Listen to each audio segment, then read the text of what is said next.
타이타닉호 침몰. 역사상 가장 유명한 해양 참사니까 모르는 분이 없겠죠? 근데요, 만약 그날 밤 바다에 가라앉은 배가 사실은 타이타닉호가 아니었다면 어떨까요? 좀 황당하게 들리시나요? 오늘 바로 이 이야기, 100년도 더 된 아주 거대한 미스터리죠. 타이타닉호 바꿔치기 음모론의 진실을 저희가 법의학적 증거를 가지고 한번 탈탈 털어보겠습니다. 네, 바로 이 문장. 침몰한 배는 타이타닉이 아니라 자매선인 올림피코였다. 이게 바로 오늘 우리가 파헤쳐볼 바꿔치기 이론의 핵심입니다. 이 음모론을 처음 제기한 노빈 가디너라는 사람의 주장인데요. 내용인즉슨 타이타닉의 주인인 화이트스타 라인사가 어마어마한 보험금을 타내려고 낡고 부서진 자매선 올림피코를 새 배인 타이타닉인 척 위장해서 일부러 가라앉혔다는 거죠. 와, 정말 대담한 주장이죠?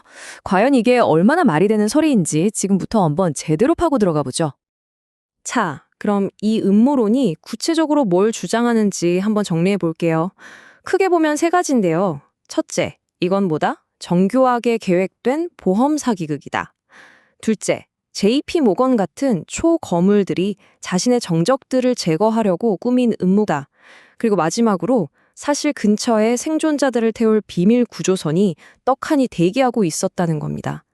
이 세 가지 주장 저희가 하나하나 팩트체크 들어가겠습니다. 모든 음모론에는 그럴듯한 시작점이 있기 마련이죠. 이 이야기의 시작은 타이타닉이 침몰하기 딱 1년 전으로 거슬러 올라가는데요. 바로 타이타닉의 언니격인 자매선, 올림피코가 영국 해군 순양함 호크호랑 충돌한 사건에서부터 모든 게 시작됩니다. 음모론자들은 바로 이 지점을 파고드는 겁니다. 이 충돌 사고로 올림피코가 입은 손상이 생각보다 훨씬 심각해서 사실상 수리가 불가능한, 그러니까 배로서는 그냥 끝난 상태였다는 거죠. 그래서 회사 입장에선 이 골칫덩어리를 어떻게든 처리해야 했고 마침 막 만들어진 새 배 타이타닉이랑 슬쩍 바꿔치기 할 계획을 세웠다는 겁니다. 어때요? 그럴듯하게 들리나요? 자, 그럼 좋습니다. 어떤 범죄든 가장 중요한 건 바로 동기 아니겠습니까? 과연 화이트스타 라인사가 정말 파산 직전이라서 그 어마어마한 최신형 여객선을 일부러 바다에 처박아야 할 만큼 절박했을까요? 한번 돈의 흐름을 따라가 보시죠. 일단 타이타닉호의 가치부터 한번 볼게요. 당시 건주 비용이 750만 달러였습니다. 이걸 현재 가치로 바꾸면 진짜 어마어마한 돈이죠. 수억 달러짜리 자산인 거예요. 그야말로 회사의 모든 기술력을 쏟아부은 번쩍번쩍 빛나는 보물이었던 셈입니다. 자, 그런데 여기서 진짜 재밌는 사실이 나옵니다. 이렇게 비싼 배에 보험을 얼마나 들어놨을까요? 놀라지 마세요. 고작 500만 달러였습니다. 그러니까 배의 실제 가치보다 무려 250만 달러나 적게 보험에 가입한 이른바 저보험 상태였던 거죠. 좀 이상하죠? 자, 그럼 여러분, 간단한 산수 시간입니다. 750만 달러짜리 배를 일부러 가라앉히고 보험금으로 500만 달러를 받는다. 그럼 이 회사는 이득일까요? 손해일까요? 정답은 보시는 그대로입니다. 마이너스 250만 달러. 오히려 250만 달러라는 엄청난 손해를 보는 장사입니다. 아니, 보험금을 타내려고 사기를 쳤는데 오히려 손해를 본다? 이건 말이 안 되잖아요.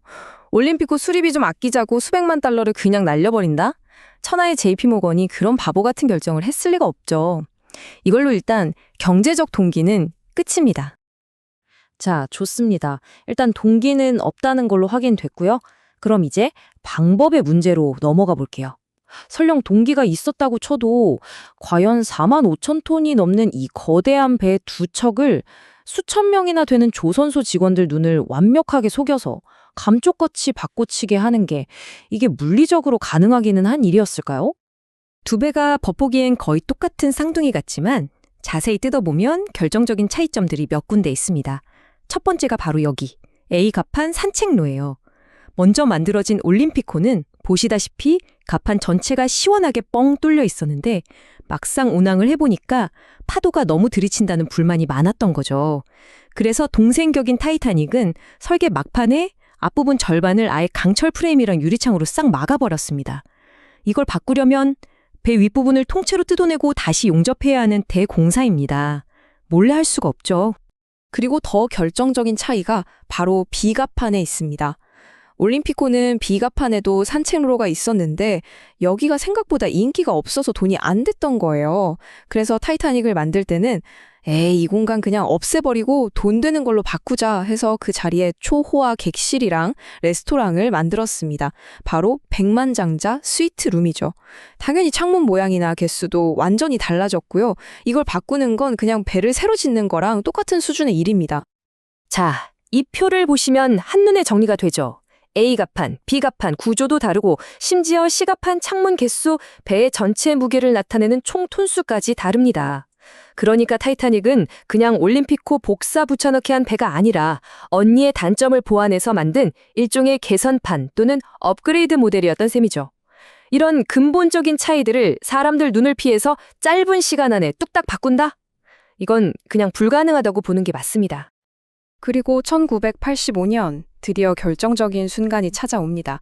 해양탐험가 로버트 발라드가 마침내 깊고 차가운 북대서양 바닷속에서 타이타닉의 잔해를 발견한 거죠.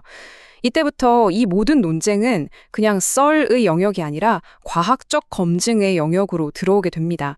왜냐하면 난파선 그 자체가 모든 진실을 말해주는 가장 확실한 증거였으니까요. 그 증거가 바로 야드 번호라는 건데요.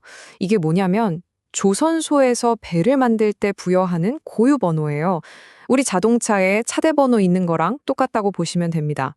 이 번호를 배의 아주 중요한 부품들마다 다 새겨 넣거든요. 올림피코는 400번, 그리고 타이타닉호는 바로 401번이었습니다. 이 번호야말로 배의 주민등록번호이자 지문인 셈이죠. 물론 음모론자들도 가만히 있지는 않죠. 이렇게 반박합니다.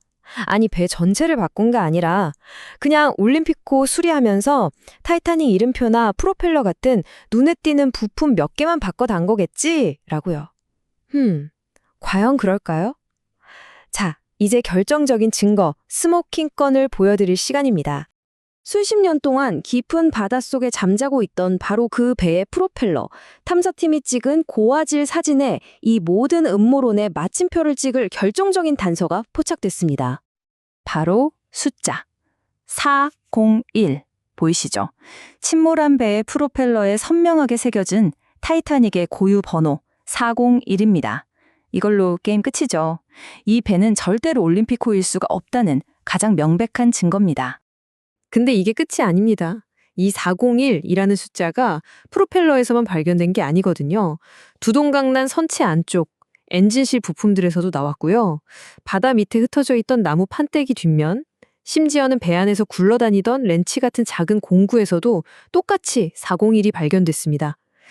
여러분, 수만 개가 넘는 부품에 새겨진 이 번호를 전부 다 바꾼다? 이건 뭐 배를 새로 한 척 만드는 것보다 더 말이 안 되는 일이죠. 자, 이제 거의 다 왔습니다. 바꿔치기 음모론의 가장 큰 두 기둥, 동기와 방법이 둘 다 무너졌다는 걸 확인했죠. 이제 남은 자잘한 주장들까지 깔끔하게 정리하고 이 음모론을 완전히 침몰시켜버리겠습니다. 첫 번째, JP 모건 암살설. 이거는 그냥 역사 공부를 조금만 해봐도 바로 알 수 있습니다. 희생자 중에 이지도어 스트라우스라는 분이 있는데 이분은 연방준비제도에 반대는커녕 오히려 열렬한 지지자였어요. 그리고 암살 무기가 빔산이라니? 세상에 이렇게 비효율적이고 성공 확률 0에 가까운 암살 방법이 또 있을까요? 말도 안 되죠. 다음 비밀 구조선 음모론. 근처에 있던 캘리포니아노가 생존자들을 위해 담요 3,000장을 싣고 있었다? 그 배의 화물 목록을 다 뒤져봐도 담요는 한 장도 없습니다. 그리고 진짜 구조하려고 대기 중인 배가 제일 중요한 무전기를 꺼놓고 선원이 잠을 자고 있었다? 이건 그냥 음모가 아니라 안타까운 직무태만과 오판이 빚어낸 비극이었을 뿐입니다. 자, 이제 최종 판결을 내릴 시간입니다. 보험 사기극? 오히려 손해보는 장사였고요. 배를 바꿔치기 했다? 물리적으로 불가능했습니다. 난파선은 올림픽호다? 아니요, 난파선 곳곳에 타이타닉의 고유번호 401이 찍혀 있었습니다. 모든 증거가 단 하나의 진실, 즉 침몰한 배는 타이타닉이 맞다는 사실을 가리키고 있는 거죠. 결론적으로 타이타닉 바꿔치기 이론은 뭐랄까 아주 흥미로운 한편의 소설일 뿐 역사적 사실은 아니었던 겁니다. 근데 왜 이런 이야기가 100년 넘게 사람들을 사로잡는 걸까요? 어쩌면 우리 인간은 거대한 비극 앞에서 그냥 재수없는 사고였어 라는 허무한 진실보다는 그 뒤에 뭔가 거대한 계획과 음모가 숨어 있다고 믿고 싶어 하는 건지도 모르겠습니다. 결국 이 음모론의 존재 자체가 역사적 사실보다는 우리 인간의 심리에 대해 더 많은 것을 말해주고 있는 건 아닐까요?